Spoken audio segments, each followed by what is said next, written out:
فيلمنا بيبدأ بصورة لحفلة ضخمة الجمهور فيها بالآلاف ومتحمس قوي وهو بيهتف باسم فرقة غنى اسمها هانتر اكس. بس فجأة الكاميرا بترجع بينا بالزمن سنين كتير لورا عشان نعرف القصة. من زمان كانت الشياطين بتسيطر على العالم وبتاخد أرواح البشر عشان توصل القوة لملك الشياطين بتاعهم اللي اسمه كيما، لحد ما في يوم ظهر أبطال عشان يدافعوا عن الناس. الأبطال دول كانوا بيتولدوا بصوت يقدر يطرد الضلمة ويرجع النور من تاني. صيادين الشياطين دول ما كانوش مجرد مقاتلين، كانت مزيكتهم بتولع الحماس في النفوس وبتجمع الناس على كلمة واحدة. وبفضل المزيكا دي أول جيل من الصيادين دول قدروا يخلقوا درع حماية قوي جدا عشان يحمي العالم. ومن يومها بقى كل جيل جديد بيتولد فيه 3 صيادين بيبقوا مسؤولين عن الحماية دي، وأغانيهم هي اللي بتخلي الدرع ده قوي ومحدش يقدر يعديه أبدا. واللي بتحكي لنا القصة دي هي واحدة اسمها سيلين، ودي اللي كونت فرقة الصيادين بتوع الجيل ده وبتدربهم. وحاليا أغانيهم هي اللي بتحافظ على الدرع ده عشان الشياطين ما تقدرش تعديه. والفرقة دي هي الفرقة الغنائية بتاعتنا اللي اسمها هانتر اكس. حرفيا مفيش حد في كوريا كلها ما كانش بيحبهم بسبب موهبتهم. تعالوا معايا أعرفكم على الفرقة دي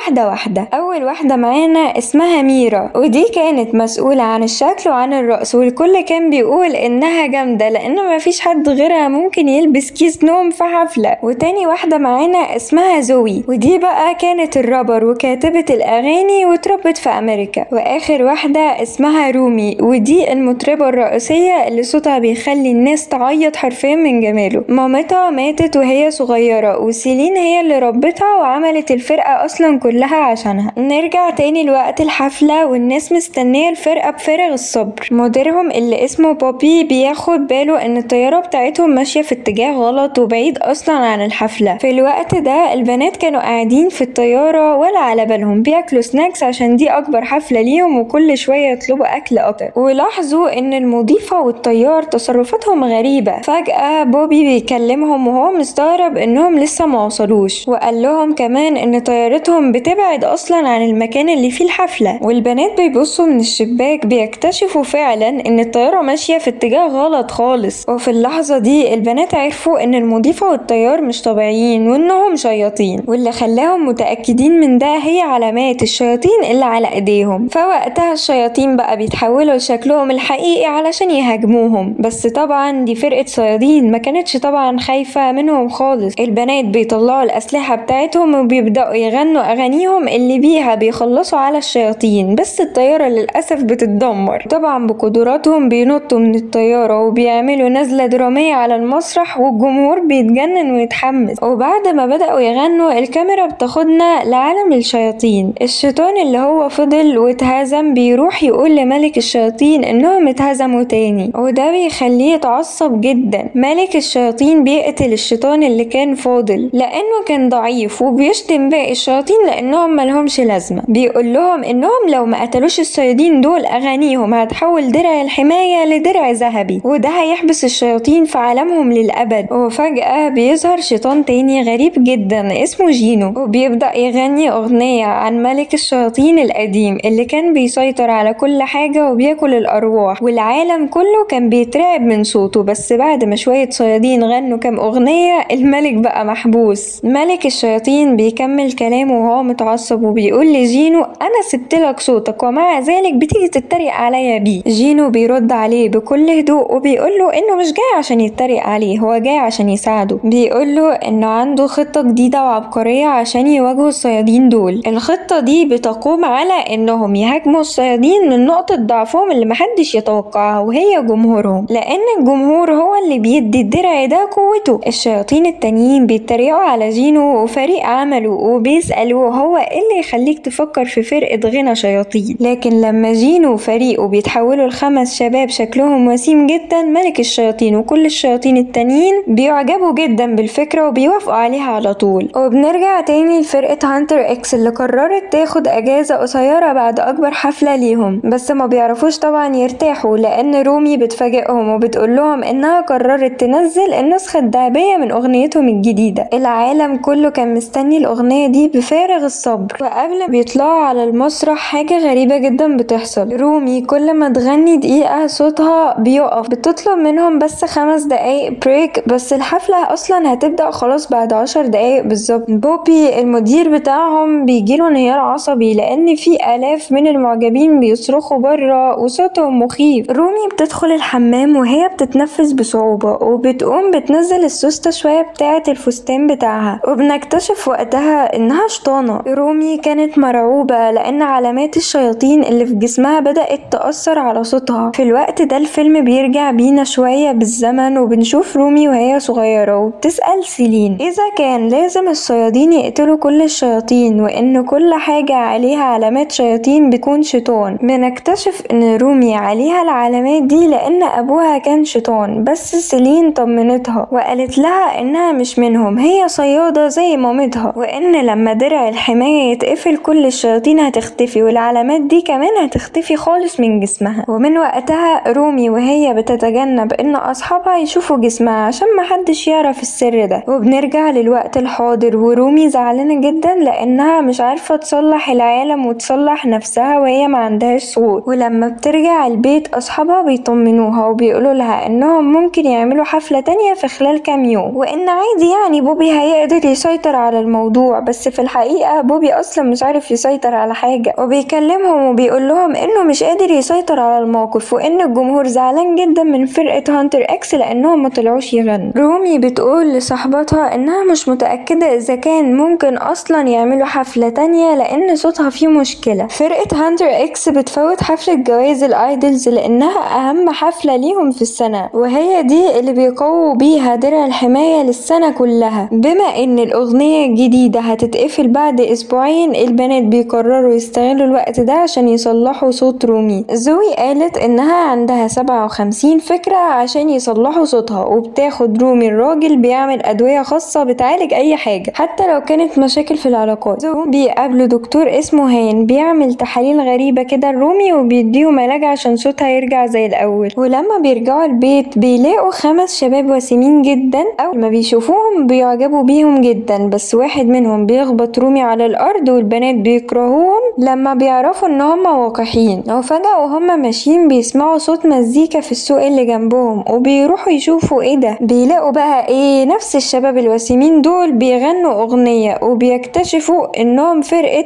غناء ولاد عيد، وسموا نفسهم فرقة ساجا بويز. وصوتهم بصراحة كان حلو جدا لدرجة انه لفت انتباه ناس كتير. بس على مين؟ فرقة هانتر اكس لما شافوهم اتصدموا لما اكتشفوا ان الشباب الوسيمين دول شياطين متنكرين. ميرا كانت عايزة تهجم عليهم وتخلص، بس رومي وقفتها وقالت لها ان المكان مليان ناس وممكن الشياطين تقتلهم كلهم عادي جدا لو هجموا عليهم دلوقتي. وبعدها فرقة ساجا بويز بتعلن عن اسمهم وبتدعو كل الناس لحفلتهم الليلة دي. وبما ان هانتر اكس ما كانوش هيقدروا يهاجموا قدام الناس، لبسوا اللبس بتاع صيادين الشياطين وخططوا انهم يستنوا ساجا بويز اول يطلعوا من المسرح عشان يخلصوا عليهم. لكن جينو اللي هو زعيمهم بيلاحظ الخطة دي، فبيطلع على المسرح وبيقول ان معاهم ضيوف شرف مهمين جدا، وبيشاور على هانتر اكس عشان يبوظ الخطة بتاعتهم. لا لئيم ولا. وفي اللحظة دي الشباب استغلوا تشتيت انتباه البنات وهربوا من حمام الرجالة. بس على مين؟ البنات برضو فضلوا يتبعوهم وبيدخلوا الحمام وبيكتشفوا انها كانت خطة عشان يوقعوهم في فخ ويخلصوا عليهم في الحمام. وبيقوم بقى طبعا عليهم هجوم من شياطين المية. في وسط الهجوم ده رومي بتروح ورا جينو عشان تخلص عليه، وفي وسط الخناقة للأسف هدومها بتتقطع وبيكتشف جينو انها شطانة زيهم، وصحابها في الوقت ده بيكونوا محتاجينها في الخناقة، بس رومي مش بتعرف تساعدهم عشان خايفة يشوفوا العلامات اللي في جسمها. لكن جينو اللي عامل لنا فيها جدع بياخد هدوم قديمة وربطها على دراعها عشان يغطي العلامات يخليها تساعد اصحابها. ادي اول خازوق معانا. ملك الشياطين كان فخور جدا بجينو لانه قدر يضعف درع الحماية، وده هيخليه يقدر يدخل عالم البشر وياكل الارواح من تاني. بنات كانوا مرعوبين لما شافوا درع الحماية بيضعف. وفي الوقت ده بوبي بيكلمهم وبيقول لهم ان فرقة ساجا بويز انتشروا بسرعة جدا والناس كلها بتتكلم عنهم. رومي راحت قالت انهم يقدروا يهزموهم لو غنوا اغنية جديدة في حفلة جوائز الايدلز عشان يفضحوا فرقة ساجا بويز ويرجعوهم لعالمهم تاني. رومي بتقرر انها تاخد الدواء اللي جابته، بس بتتفاجئ انه مجرد عصير عنب. فجأة بتشوف طائر غريب لابس قبعة في البلكونة بتاعتها بتاعتها، ولما بتروح تشوف بتلاقي قط شيطاني، بتقوم مطلعه له السيف بس بتنزله تاني لما بتكتشف انه مش عايز يضرها. القطة بتديها جواب عادي جدا من جين وبيطلب منها انها تقابله. يا بجحتك يا بجحتك. رومي بتقابله بس مش عشان تتكلم معاه، لا طبعا هي عايزة تقتله مع انه وسيم وكده، بس عايزة تقتله يعني، ده في الاول في الاخر شيطان يعني. وبتروح فعلا تقابله. جينو بيقول لها انها تهدى وانه جاي عشان يتكلم معاها عن العلامات اللي على جسمها وانه ما كانش يقصد يضرها، وبيتساءل ازاي شيطانة زيه وفي نفس الوقت صيادة ماشية حرة في عالم البشر. بس رومي بتنكر انها شيطانة، بس جينو بيسألها لو مش شيطانة ازاي العلامات دي في جسمها. سؤال منطقي برضو بصراحة. جينو بيقول لها انه عارف شعورها كويس، بس هي بتصرخ فيه وبتقوله ان الشياطين ما بيحسوش بحاجة. جينو بيرد عليها وبيقول لها ان كل اللي الشياطين بيحسوه هو الخزي والتعاسة، وان ده اللي بيتحكم فيهم. وبيكتشف ان رومي مميزة ومحظوظة لانها مش بتسمع صوت ملك الشياطين في ودانها زي بقية الشياطين، ما هي عشان مش منهم يلا يا غبي يلا. جينو بيكمل كلامه وبيقول لها انه عمره ما هينسى اول مرة سمع فيها صوت ملك الشياطين، وده كان من 400 سنة. كانت عيلته فقيرة جدا وكل اللي كان يملكه هو آلة موسيقية قديمة، فكان بيستخدمها علشان يغني بيها في الشارع وهو يلقط رزقه، لكن ده للأسف محققلوش أي نجاح. وفي اللحظة اللي فقد فيها الأمل سمع صوت ملك الشياطين لأول مرة، واللي قاله إنه ملوش أي لازمة وإنه عمره ما هيعرف يعمل أي حاجة لعيلته. ملك الشياطين وعده إنه هيساعده يبقى شخص له قيمة. وفي يوم وليلة حياة جينو خلاص اتغيرت، الناس كلها بقت تهتف بصوته، حتى ملك الشياطين نفسه. هو وعيلته عاشوا في القصر وبطنهم شبعت وهدومهم بقت نظيفة، كانوا عايشين في سعادة. بس جينو لاحظ علامات الشياطين بتتنشر في جسمه لحد ما سيطرت عليه بالكامل، وبعدها اتحكم عليه انه يعيش في عالم الشياطين اسير لملكهم للابد. وعيلته خسرت كل حاجة ومن غيره حالتهم بقت اسوأ من الاول. ويومها وهو ما بيفتكرش غير ذكريات فشله في حماية عيلته، وعلامات الشياطين اللي على جسمه كانت طول الوقت بتفكره بالخزي اللي هو عايش فيه. جينو بيقول لرومي انها لازم تتقبل حقيقتها، بس هي بترفض وبتقرر انها مش زيه. جينو بيتفهم انها بتنكر حقيقتها لانه مر بنفس الشعور قبل كده، وبيطلب منها انها تقابله تاني لما تكون جاهزة انها تواجه نفسها. في نفس الليلة فرقة هانتر اكس بتوصل لاغنية جديدة اسمها تيك داون هيغنوا بيها في حفل الجواز. وفي اليوم اللي بعده البنات كانوا بيمضوا للمعجبين، بس فرقة ساجا بويز بيجوا وبيضايقوا هانتر اكس وبيخلوا الجمهور يتقسم. رومي بتقترح انهم يقعدوا على نفس الترابيزة عشان محتاجين كل معجب. جينو بيحاول يستغل الفرصة عشان يتكلم مع رومي، بس هي بترفض تتكلم مع شخص بيساعد ملك الشياطين. جينو بيقول لها انه بيساعد نفسه لان ملك الشياطين وعده انه هيمسح ذكرياته ويخلص من الاصوات اللي بتطرده في دماغه. وهنا بينتهي مشهد لقائهم في الحفلة والبنات بيرجعوا لبيتهم. وفي الوقت ده رومي بتلاقي قط شيطاني اللي هو نفس القط اللي جالها المرة اللي فاتت بيجي على اوضتها وبيبعت لها جواب تاني من جينو عشان تقابله، وبتطلب من القطة انها تستخبى. اول ما بتسمع ميرا بتخبط على الباب. ميرا بتلاحظ ان رومي بتغير كلمات الاغنية، ورومي بتقول لها ان الاغنية بتحسها مليانة كراهية زيادة عن اللزوم. ميرا بتحس ان في حاجة غلط، خصوصا لما بتلاحظ ان رومي بتتعاطف مع الشياطين وبتفتكر انها شافتها بتتكلم مع جينو. ميرا بتحس ان رومي بتخبي حاجة، لكن رومي بتنكر، وميرا بتعتذر لها وبتقول لها انها يمكن كانت متوترة وانها عايزة تخلص على كل الشياطين. في الوقت ده فرقة ساجا بويز بتستغل حفلاتهم عشان يمتصوا ارواح المعجبين ويقووا بيها ملك الشياطين. ورومي بتقرر انها تبعت دعوة لجينو عشان يقابلها، وبتقوله ان في طريقة تانية يقدر بيها يحصل على حريته، وهي انه يساعدهم يفوزوا في حفل الجوائز، لانهم لو فازوا درع الحماية هيتقفل للابد وملك الشياطين مش هيعرف يرجع تاني، وهيبقى جينو حر للابد. جينو بيوافق انه يساعدهم وبيسحب فرقته من حفل الجوائز. رومي بقى بتتحمس وبتروح تتمرن مع البنات وبتقول لهم انها مش عايزة تغني الاغنية لان كلماتها قاسية على الشياطين. ميرا بتتعصب وبتقول لها انها الفترة الاخيرة بقت ضد كل حاجة بيعملوها، وبتسألها هو انتي بتخبي حاجة؟ لكن في اللحظة دي مشكلة اكبر بتظهر لما درع الحماية بيبدأ يضعف وشياطين اكتر بتدخل عالم البشر. البنات بيقولوا الرومي ان من غير صوتها نهاية العالم هتحصل. في اليوم ده حفل الجوائز بيبدأ والبنات بيبدأوا يغنوا، واثناء ما الفرقة بتغني بتغني، رومي بتوصل للفقرة الأخيرة في الأغنية. فجأة ميرا وزوي بيشوفوا شياطين بتخطف بوبي مديرهم وبيجروا بسرعة عشان ينقذوه، لكن بيكتشفوا إن ده ما كانش بوبي، دي كانت مجرد خطة عشان يبعدوهم عن المسرح. وطلعوا شياطين تانيين متنكرين في شكل ميرا وزوي بيطلعوا على المسرح وبيقطعوا هدوم رومي عشان يفضحوا حقيقتها كشيطانة قدام الناس كلها. ميرا وزوي بيشوفوا المنظر ده وهما مصدومين ومرعوبين منها وبيوجهوا أسلحتهم ليها. رومي بتحاول تشرح لهم كل حاجة وإنها كانت نيتها تصلح كل ده، لكنهم ما كانوش بيشوفوا رومي اللي يعرفوها، هما كانوا بس بيشوفوها شيطانة. قلب رومي بيتكسر ومش بتتحمل وبتجري بعيد وهي بتعيط. رومي بتدور على جينو وبتكتشف إن هو اللي فضحها، بيقول لها إن كل الكلام اللي قاله لها عن نفسه كان كذب وإنه كان محتاج بس ثقتها مش أكتر. بيعترف كمان إن هو اللي ساب عيلته وعمل اتفاق مع ملك الشياطين عشان يهرب من حياته التعيسة مش عشان يساعدهم. في الوقت ده ملك الشياطين بيدخل في دماغ ميرا وزوي عشان يخليهم يكرهوا بعض، وكمان بيدخل في دماغ كل معجبين ساجا بويز وبيخليهم يروحوا الحفلة بتاعتهم. وأول ما فرقة ساجا بويز بتبدأ تغني ملك الشياطين بيظهر ويبدأ يمتص أرواح كل الناس اللي موجودين، المفجوع ابن المفجوعة. لكن فجأة رومي بتظهر بأغنية جديدة عظيمة، الأغنية دي بترجع لأصحابها وعشاقها وعيهم وبترجع كمان أرواح الناس كلها. ملك الشياطين بيهجم على رومي عشان يقتلها، لكن جينو بيضحي بنفسه عشان ينقذها وبيعتذر ليها على كل حاجة هو عملها. بس بعد ايه بقى، ما انت فضحتها ويعني هكت الدنيا. بس للأسف الشيطان الوسيم بتاعنا ضحى بنفسه ومات، يلا في داهية. والجمهور كله بيبدأ يغني مع رومي وده بيخليها هي وصحابها أقوياء جدا وبيقدروا يهزموا ملك الشياطين وخلاص يقفلوا درع الحماية